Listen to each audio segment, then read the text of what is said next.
जैसे बचपन में या कभी हम कोई कहानी पढ़ते हैं और उस कहानी को हम कभी नहीं भूलते हैं, सेम वैसे ही मैं भी आपको आज एक कहानी सुनाने वाला हूं जिसके बाद आप टेंस और टेंस के पूरे खानदान को कभी नहीं भूलने वाले हो। तो हमारी कहानी की शुरुआत होती है टेंस से। टेंस हमारी कहानी का हीरो है, याद रखना। ये इंटेलिजेंट भी है और दिखने में अच्छा भी है। अब टेंस बिल्कुल हमारी पुरानी बॉलीवुड फिल्म की तरह है कि हीरो के माता कौन है, पिता कौन है, इसका बैकग्राउंड क्या है, कुछ नहीं पता, बट हीरो हीरो है। ठीक है। सो हीरो बड़ा होता है और फिल्मी कहानी की तरह हीरो की होती है शादी, और शादी के बाद हीरो के होते हैं 3 बेटे। याद रखना है, सबसे बड़े वाले बेटे का नाम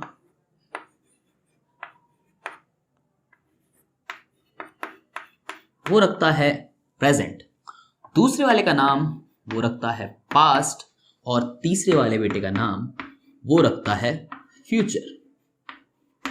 बिल्कुल ऐसे ही अमर, अकबर, एंथनी, बस यहां थोड़ा सा चेंज है। यहां है प्रेजेंट, पास्ट, फ्यूचर। चलिए आगे बढ़ते हैं।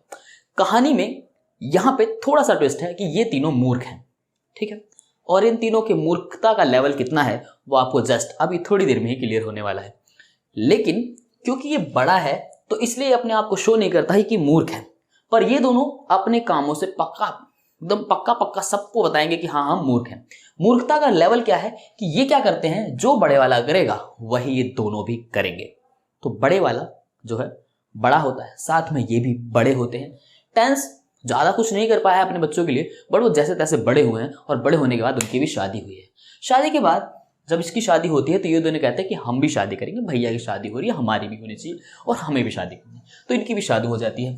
अब शादी के बाद प्रेजेंट को संतानें होना चालू होती हैं। तो बड़े वाले को हो रहे हैं तो छोटे को क्यों नहीं? मैंने बताया ना, कॉपी करनी है बड़े वाले भाई की। तो यस, ये दोनों भी कॉपी करते और इनके भी संतानें होना चालू होती। तो प्रेजेंट की जो संतान होती है ये उसका जैसे तैसे सोच विचार के और नाम रख देता है इंडेफिनिट। तो याद रखना है आपको, प्रेजेंट के सबसे पहले बेटे का नाम वो क्या रखता है? इंडेफिनिट। वैसे ही मैंने बताया ये दोनों को करनी है कॉपी, इनकी भी संतान होती है और ये क्या करते हैं, ये भी अपने पहले वाले बच्चे का नाम वही रखते हैं जो बड़े भैया ने रखा है, यानी कि इनडेफिनिट। अब उसके बाद जब इसको अगली संतान होती है तो इन्हें भी होती है, साथ साथ चलना है, हम भैया से पीछे नहीं रहेंगे, हम भैया के बराबर चलेंगे। तो अगली संतान जब होती है तो प्रेजेंट क्या करता है कि उसका नाम रखता है कॉन्टिन्यूअस। ये क्या करते हैं, ये कॉपी तो कर ही रहे हैं भाई तेजी में, ये भी अपने बच्चों का नाम वही रखते हैं जो भैया ने रखा है। ठीक है, यानी कि कॉन्टिन्यू। देन उसके बाद क्या होता है, इसकी तीसरी संतान होती है और ये सोच के बहुत विचार के तीसरी वाली का भी नाम रख देता है, और इन्हें तो वही करना है, क्या? कॉपी। ये भी क्या करते हैं, अपने बच्चे का नाम वही रखते हैं जो बड़े वाले भैया ने रखा है, यानी कि परफेक्ट। अब होता क्या है कि चौथी संतान और होती है। अब बड़े वाला बहुत ज्यादा कंफ्यूज था कि 3 का तो जैसे तैसे रख लिया, अब चौथे का क्या नाम रखा जाए। तो बहुत सोचने के बाद वो इसका तोड़ निकालता है और वो क्या करता है कि अपनी तीसरी और दूसरी वाले संतान का नाम जोड़ के चौथे वाले का नाम रख देता है। तो ये क्या करता है, ये नाम रख देता है परफेक्ट कॉन्टिन्यूअस। अब ये क्या करते हैं, इन्हें वही करना है जो बड़े वाले को करना है, ये भी सेम उसी चीज को फॉलो करते हैं और अपने बच्चों का भी वही नाम रख देते हैं जो बड़े वाले भैया ने रखा है। चलिए, नाम एक हो जाने से कोई समस्या वाली बात नहीं है यहां पर। ठीक है। तो प्रेजेंट के जो बच्चे हैं 4, उसने क्या किया, उनका नाम रखा indefinite, continuous, perfect and perfect continuous, और इन्होंने भी वही रख लिया। अब जब कभी पास्ट बुलाता कॉन्टिन्यूअस को तो कॉन्टिन्यूअस ही जाता था, ऑब्वियसली सी बात है। जब प्रेजेंट बुलाता इंडेफिनिट को तो इंडेफिनिट जाता था। लेकिन प्रॉब्लम हुई कहां, प्रॉब्लम हुई इससे एक और पीढ़ी जब हम ऊपर जाते हैं, यानी कि टेंस, जो कि अब बन चुके हैं दादाजी, हो चुके हैं बूढ़े, और अब जब वो बुलाते हैं इंडेफिनिट तो अब आप बताइए खुद ही अब क्या होगा। जी हाँ, अब तीनों इंडेफिनिट दादाजी के पास पहुंच जाते हैं। बोलिए दादाजी। वो कहते हैं बेटा परफेक्ट, तीनों परफेक्ट दादाजी के पास। अब दादा बड़ी समस्या में कि किसको बुलाया था, कौन चला आया है, खुद ही समझ में नहीं आ रहा है।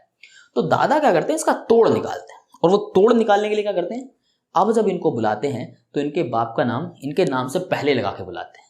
तो दादा क्या करते हैं, इंडेफिनिट के नाम के आगे उसके बाप का नाम, कॉन्टिन्यूस के आगे भी उसके ही बाप का नाम, और ऐसे ही सभी के आगे उनके बाप का नाम लगाना चालू कर देते हैं। ठीक है, अब जो नाम है वो कुछ आसान तरीके से बोले जा सकते थे और दादाजी जिसको बुलाते थे अब वही जाता था।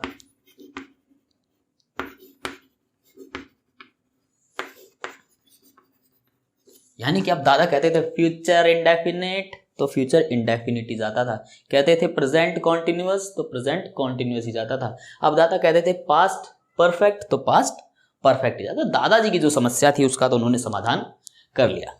वो क्या किया, बच्चों के नाम के आगे लगा दिया उनके बाप का नाम। अब खानदान बड़ा था, परिवार बड़ा था और समय भी बदलने लगा था, तो अब ये फैसला हुआ कि अब जो हमारी नई पीढ़ी है अब इसको पढ़ाया जाएगा। ये तीनों नहीं पढ़ पाए क्योंकि मूर्ख थे, स्कूल गए होंगे, भगा दिए गए होंगे, ज़्यादा ही मूर्ख थे या भाग आए होंगे खुद ही, कुछ भी हो सकता है। ऊपर से पुराना जमाना, कौन ही फोकस करता था पढ़ाने पे। बट अब क्या होता है कि ये तय होता है कि नहीं, अब हमारी नई वाली पीढ़ी को पढ़ाया जाएगा, इन्हें एजुकेट किया जाएगा, जैसे हम कर रहे हैं आपको, सेम ऐसे ही। तो उसके लिए ले जाया जाता है स्कूल एडमिशन के लिए। अब वहाँ पर फॉर्म वगैरह भरवाए जाते हैं, तो फॉर्म में नाम भर देते हैं, पिताजी का नाम भर देते हैं, बट बात आती है कास्ट की कि आखिर सरनेम क्या है, नाम के आगे क्या लगता है। अब जो हमारा हीरो है उसे खुद ही नहीं पता कि वो क्या है, लेकिन उसने सब कुछ प्राप्त किया। तो टेंस अब यहां पर क्या करता है, यहां पे दिमाग लगाता है, कहता है कि मेरा जो नाम है आज से वही हमारे खानदान की पहचान बनेगा। और हमारा टेंस सबके नाम के पीछे अपना नाम लगवा के और उनकी एक जात डिसाइड कर देता है, जिसको हम कहते हैं टेंस की जात।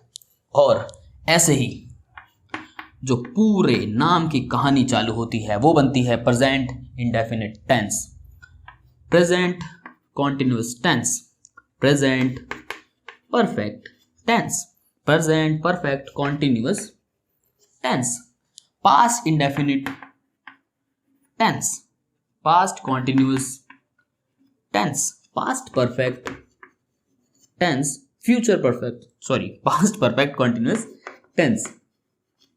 ऐसे ही future indefinite tense, future continuous tense, future perfect tense और future perfect continuous tense. So ये है कहानी कुछ टेंस के पूरे खानदान की, जिसमें आप बहुत आसानी से आ सकते हैं कि टेंस की 3 औलादें, प्रेजेंट, पास्ट और फ्यूचर। परसेंट की 4 औलादें जो हैं इंडेफिनिट, कॉन्टिन्यूअस, परफेक्ट और परफेक्ट कॉन्टिन्यूअस। सेम वैसे ही 4 औलादें पास्ट और फ्यूचर की भी हैं, जिनके नाम भी आप जानते हैं, वही है जो बड़े वाले भाई ने रखे। और उनके आगे लगता है, उनके नाम से पहले लगता है उनके बाप का नाम और उनके पीछे लगता है उनके दादाजी का नाम। तो कुछ ये है ऑल ओवर सब कुछ कहानी, जिससे आपको याद रखना है टेंस को मुंह जबानी। सो कहानी कैसी लगी है, जो मैंने वादा किया था वो पूरा हुआ या नहीं, कमेंट में ज़रूर बता के जाना। वीडियो कर देना शेयर उन सभी के साथ जिन्हें इसकी ज़रूरत है। और आगे भी ऐसी बहुत सारी बढ़िया मज़ेदार कहानियों की तरह से हम इंग्लिश सीखने वाली वीडियो आपके लिए लाते रहेंगे। तो उसके लिए हमारे चैनल को सब्सक्राइब जरूर कर लेना। तो मैं मिलता हूँ बहुत जल्द अगली वीडियो में, तब तक के लिए नमस्कार।